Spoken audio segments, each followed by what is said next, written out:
The girl picked up a syringe. She decided to play a little prank on her friend, and in the very next second,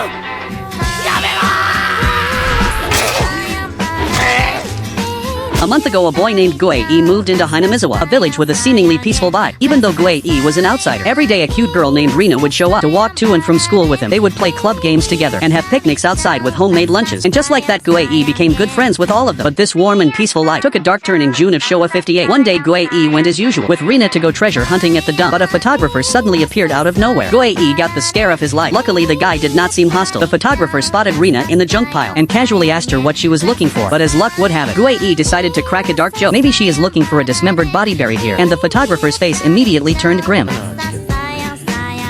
腕が一本まだ見つかってないんだ。Gue-e was completely stunned. He had just been joking around and did not expect the guy to drop such a huge bombshell. Gue-e quickly asked Rina if something big had happened here before.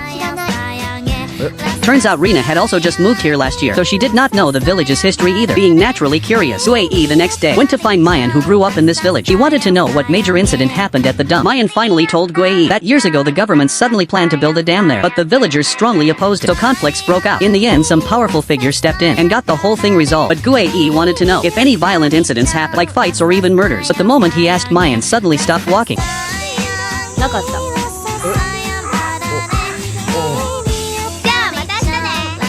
The next day, Gue-e went to the dump with Rina again. This time, Rina found a doll buried in the junk, but it was stuck deep under the rubble, so they needed a tool to dig it out properly. While Rina went to get a tool, Gue-e spotted an old newspaper in the trash. It was a report about a dismemberment murder in Hinamizawa. The victim was cut into 6 pieces with a hatchet, and one arm was still missing to this day. Gue-e immediately remembered the conversation with the photographer, combined with how his friends acted strangely. Whenever the topic of murder came up, a terrible feeling started creeping up on him. And right at that moment, Rina appeared behind him holding a hatchet, but it turned out it was just the tool to dig out the doll. Soon the village held its annual Wat Nagashi festival. Following tradition, the shrine maiden would appear to host the ceremony, and the villagers would let cotton flow down the river. They believed the cotton would wash away their impurities and carry them downstream. That very night, Gue-e ran into the photographer again. With him was a blonde woman. Gue-e hurried over to ask about the murder from years ago, but he ended up learning something even more terrifying. The murder happened during Wat Nagashi 4 years ago. That year, the dam construction supervisor was dismembered and killed on the day of the festival, so the village elders superstitiously believed building the dam angered the god Oyashiro, which caused the death. Gue-e did not buy it at first, but then the photographer told him that every single year since then, someone has died during Wat Nagashi. The second year, a couple who supported the dam suddenly dropped dead. The year after that, the shrine priest died from a strange illness, and his wife jumped into a swamp that night and vanished. Then last year, a woman was killed, and she was related to the couple who died the second year. So the photographer told him someone would likely die again this year. Gue-e was completely shocked. Something was seriously wrong with this village. But then the very next day, Gue-e was in class when he was told someone was looking for him, and this person in the middle of summer gave him a reason he could not refuse to meet alone. 私の車は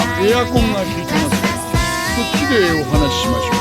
The visitor was a police officer named Oishi, and only at that moment did Gue-e find out why he was being sought. The photographer he met just yesterday was killed during last night's Wat Nagashi. But the creepy part was the investigation showed the photographer had used his own fingernails to tear open the artery in his neck, and the blonde woman with him had also disappeared. Oishi came to Gue-e for a simple reason. The villagers all believed the deaths were caused by the wrath of Oyashiro, but Gue-e was an outsider and not superstitious, so Oishi hoped Gue-e would tell him if he found any leads. He also specifically warned Gue-e not to tell any of the other villagers about this, especially his good friend Mayan. After hearing all this, Gue-e could not sleep that night, but the creepy things kept piling up. When Gue-e was napping during break because of insomnia, he overheard Mayan and Rina whispering in the back seat. They were talking about something called Oyashiro's curse, and Gue-e caught a name Futsu. Everyone remembered that name Futsu. Gue-e did not think much of it at first, but that afternoon after their club games, Gue-e suddenly noticed a wooden tablet with the name Futsu written on it. He asked out of curiosity who Futsu was.